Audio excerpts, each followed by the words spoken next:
경기 성남 분당구 정자교 붕괴 사고 이후 인근 불정교, 순회교에서도 이상 현상이 나타났습니다.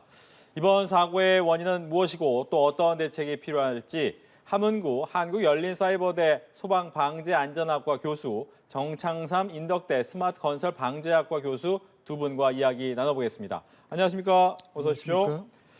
먼저 어제 사고 영상을 많이 보셨을 텐데 영상을 보시면서 혹시 전조 증상 이런 걸 좀 느끼셨는지 궁금합니다. 많은 분들이 영상을 보셨겠지만 전조 증상이 거의 없었다고 보시는 게 맞습니다. 그리고 지금 보시면 교량의 붕괴라기보다는 인도 부분이 이제 떨어져 나간 거죠. 그러니까 원래 인도가 원래는 교량하고 일체형으로 시공이 되어 있어야 되는데 조금 특이한 구조를 가지고 있습니다. 그래서 보도블록 부분이 캔틸레버라고 해서 그러니까 한쪽에 고정되어 있는 형식으로 아래쪽에 이제 교각이 없는 거죠. 네. 교각이 없이 이제 고정되어 있다가 그것이 어떤 외력이나 이런 것들은 아닌 것 같고요. 순식간에 빠지면서 이렇게 순식간에 이제 붕괴되는 그런 현상이 일어났다고 보고 있습니다. 네, 말씀해 주셨다시피 이제 차도와 인도가 이렇게 붙어 있는데 예. 그 이음새 부분이 그럼 헐거워진 거다 이렇게 봐야 되는 겁니까? 그렇습니다. 일반적으로 우리가 교량을 시공하거나 설계할 때는 네. 차도랑 인도를 일체형으로 같이 설계를 하거든요. 그다음 그 밑에다가 교각도 같이 설계를 하는데 이게 어떤 이유인지 모르겠지만 추가로 보행 통로가 추가 시공됐을 수도 있고요. 아니면은 설계상의 오류로 인해 가지고 이쪽을 보행 통로 쪽을 캔틸레버로 만들면서 그쪽에서 사실은 그걸 하중을 견디기 어렵거든요. 캔틸레버 구조는 추가 시공을 하게 되면 시공을 철근이라든가 이런 것들을 굉장히 잘 시공하지 않으면 네. 굉장히 문제가 생길 수 있습니다. 그래서 우리가 구조물이 붕괴됐을 때는 현장에 답이 있다라고 하거든요. 보시면 이제 보면 철근과 배근들이 어떻게 되는지 현장에서 그것들을 우리가 조사를 해보면 네. 정확하게 진단이 나올 수 있는 그런 상황입니다. 예. 뭐 조금 더 정확하게 진단을 해봐야 원인은 나오겠지만 일단 구조적인 문제점 외에도 혹시 그 전날 비가 굉장히 많이 왔는데 이 비의 양이 영향을 미칠 가능성이 있습니까? 저 개인적인 생각이고요. 네. 뭐 지금 말씀하신 것처럼 또 조사가 이루어져야 되겠지만 그 비가 온 영향은 거의 없었다라고 보여지고요. 아하. 그러니까 지금 뭐 영상이라든가 사진을 보면 실제로 뭐 치마라든가 이런 부분들은 거의 발생하지 않은 것으로 보여지고요. 네. 지금 정 교수님 말씀하신 것처럼 이런 이제 캔틸레버 구조에서 또 그 인도 교각 무너지는 영상을 봐도 네.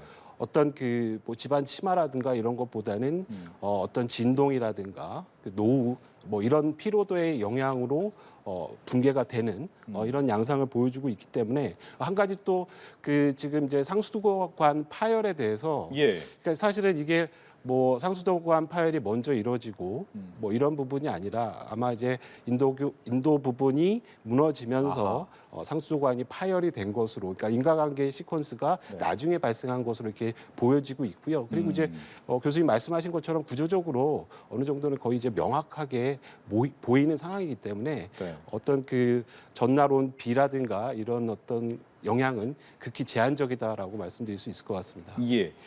보니까 이제 이런 구조물들은 정기 검사를 좀 받습니다. 받으면 A에서 E 등급까지 5개 단계가 있는데 보니까 이제 작년에는 B등급이었고 그 전에는 C등급이었습니다. 약간 보수를 하게 되면 이제 등급이 올라갈 수도 있는지 등급별로 이제 안전하다고 볼 수 있는 등급인지 또 궁금합니다. 네, 지금 뭐 사고가 난 이제 그 정자교 같은 경우에 이제 2종 시설물에 속하고 있고요. 네. 지금 이제 말씀하신 것처럼 이제 1995년 그 전이죠. 성수대교가 붕괴가 되면서 95년에 소위 말하는 이제 시특법이라는 것이 생겼습니다. 네. 그래서 지금 이제 뭐 한국 그 시설안전공단이라든가 지금 이제 국토안전원으로 이제 개명이 됐지만 이제 그런 공단을 통해서 이런 안전 진단이 이루어지고 있거든요. 지금 이제 앵커께서 말씀하신 것처럼 뭐 B나 C 등급, 그러니까 B는 굉장히 양호한 거고요. C는 이제 보통에 해당되는 겁니다. 그래서 뭐 B나 C 때문에 이렇게 이제 뭐 교량이 붕괴하거나 뭐 이 경우는 이제 인도 부분이 무너지거나 이런 일이 발생해서는 전혀 안 되는 상황인 거죠. 네. 그렇군요. 근데 이제 궁금한 것은 이제 교량이 문제다 보니까 그 주변에 성남시 같은 경우에 211개 교량을 모두 안전점검하겠다라고 하는데 이런 점검은 어떤 방식으로 좀 진행이 됩니까? 지금 뭐 보통 이제 그 상부 구조, 네. 뭐 기초 구조, 뭐 그리고 이제 뭐 교각이라든가 기둥 구조. 그래서 우리가 이런 것들 이제 주요 구조부라고 하는데 아하. 이런 이제 구조부를 나눠서 보통은 이제 유관 점검이 이루어집니다. 네. 그래서 유관상 뭐 변이가 좀 있는지, 그리고 뭐 부식이 있는지, 비틀어진 부분이 있는지, 그래서 이런 정밀 유관 점검을 실시를 하게 되고요. 두 번째는 이제 뭐 여러 가지 이제 계측 장비들을 활용을 해서 네. 변이가 발생을 했는지 이런 것들을 이제 종합적으로 이제 판단을 하게 되는 거고요. 그래서 이런 과정에서 뭐 비파괴 검사라든가 이런 것들을 통해서 교량의 안전성을 충분히 어느 정도 이제 점검이 가능한 그런 이제 기술력들을 보유를 하고 있는 거죠. 예. 지금 이제 말씀 주신 것처럼 뭐 그렇게 전수조사를 하겠다라는 부분들은 지금 뭐 그 성남시 또 안에 있는 뭐 이제 굉장히 또 논란 상황이기 때문에 네. 뭐 그 급하게 이루어지는 그런 경향이 있지만 제 개인적으로는 이런 뭐 그 정자교처럼 어떤 그 인도교가 뭐 캔틸레버 형태로 이루어진 이런 교량을 먼저 좀 우선순위를 두고 조사를 하는 것이 무조건 다 해야겠다라는 부분들보다 예. 좀 이제 스크린을 하면서 접근을 하는 것이 좋겠습니다. 뭐 이제 길이마다 좀 다르겠지만 혹시 보통 하나의 교량을 점검하는데 시간은 어느 정도나 걸립니까? 뭐 보통은 뭐 말씀하신 대로 어느 정도 정밀하냐에 따른 거죠. 네. 그리고 이제 숙련된 어떤 엔지니어들이 하기 때문에 보통 뭐 지금 사고 난 정자교 같은 경우에는 뭐 하루면 충분히 어느 정도의 투입이 된다라고 하면 네. 하루 정도면 어떤 진단 결과가 나올 수가 있을 것으로 보여지고요. 그렇지만 이제 뭐 여러 가지 뭐 교각의 형태라든가 전장이 긴다라고 하면 뭐 더 오래 걸릴 수도 있는 상황이라고 볼 수 있겠습니다. 알겠습니다.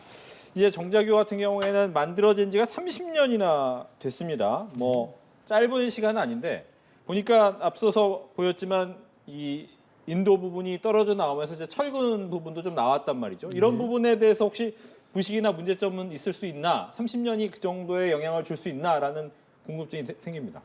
일반적으로 철근 콘크리트 구조물이 30년이 됐다고 어떻게 부식이 되거나 문제가 생기지는 않습니다. 문제가 생겼다는 건 그 시공상에서 문제가 있거나 네. 아니면 그 시공의 문제로 인해서 그 철근과 콘크리트 사이에 뭔가 물이라든가 이런 게 들어가면서 이탈이 일어났다는 거거든요. 그래서 저희가 원래 시공을 할 때 그런 문제들을 우리가 줄이기 위해서 진동기를 통해서 공급을 줄여주고 네. 그다음에 철사 그물 같은 걸 이용해서 빠지지 않게 하거든요. 그렇기 때문에 30년이 지났다고 해서 이런 사고가 생겼다는 거는 적절한 표현은 아니고요. 유지 관리가 어느 정도 되거나 점검을 제대로 했다라고 하면 이런 사건이 안 생겼을 거라고 저는 생각하고 있습니다. 네. 그렇게 이제 보면 이 다리 같은 경우에 일반 차도가 있는데 옆에 이렇게 철근을 껴서 예. 끼운 거잖아요. 이렇게 끼운 방식을 말하는 겁니까? 캔틀러버가? 그렇죠. 캔틸러버가 우리가 쉽게 얘기하면 이렇게 네. 보면 한쪽을 고정시켜서 예. 한쪽을 그냥 받치고 있는 거거든요. 그러니까 저희가 인도 부분이 이렇게 받쳐져 있는 겁니다. 아하. 그래서 일반적으로 하중이 가해지면 철근이 인장력이라고 이제 당겨주는 힘을 이용해서 이게 버텨줘야 되는데 네.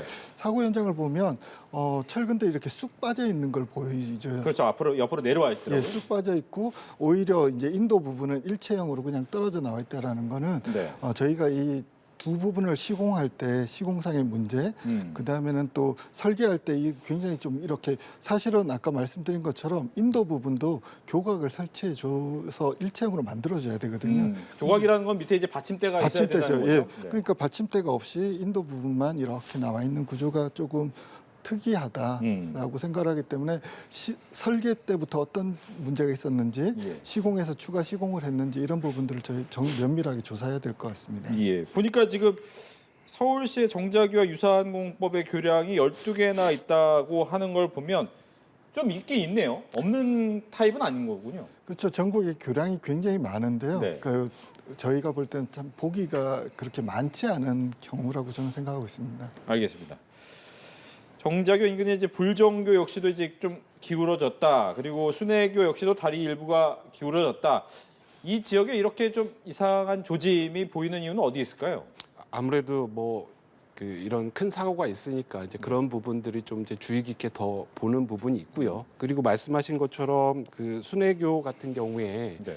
실제로 어떤 치마 현상에 의해서 교각 난간이라든가 이런 부분들이 이제 상당히 치마가 일어나서 좀 기울어지는 이런 형태가 사진상으로는 보여지고 있거든요. 그래서 어쨌든 30년 정도 된 교량들이고 그리고 이제 콘크리트 구조물 자체는 그 교수님 말씀하신 것처럼 뭐 100년 이상 갈 수도 있겠지만 네. 여러 가지 치마 같은 경우에 기초를 제대로 부실하게 했다든가 이랬을 때는 그런 현상이 나타날 수 있다라고 보여지고요.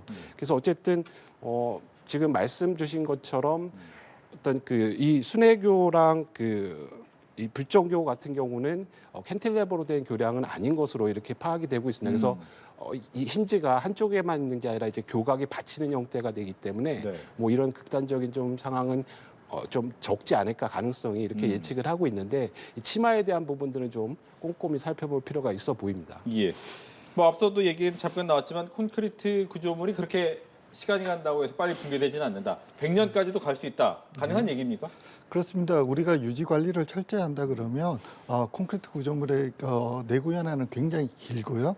근데 지금 이거 같은 경우는 문제가 되는 것들이 보면은 설계 자체에서 오류가 있는 경우, 시공 자체에서 오류가 있는 경우는 사실은 잡아내기는 쉽지 않습니다. 네. 근데 우리가 이제 안전 진단을 하는데 이런 경우는 육안으로는 굉장히 문제가 없거든요.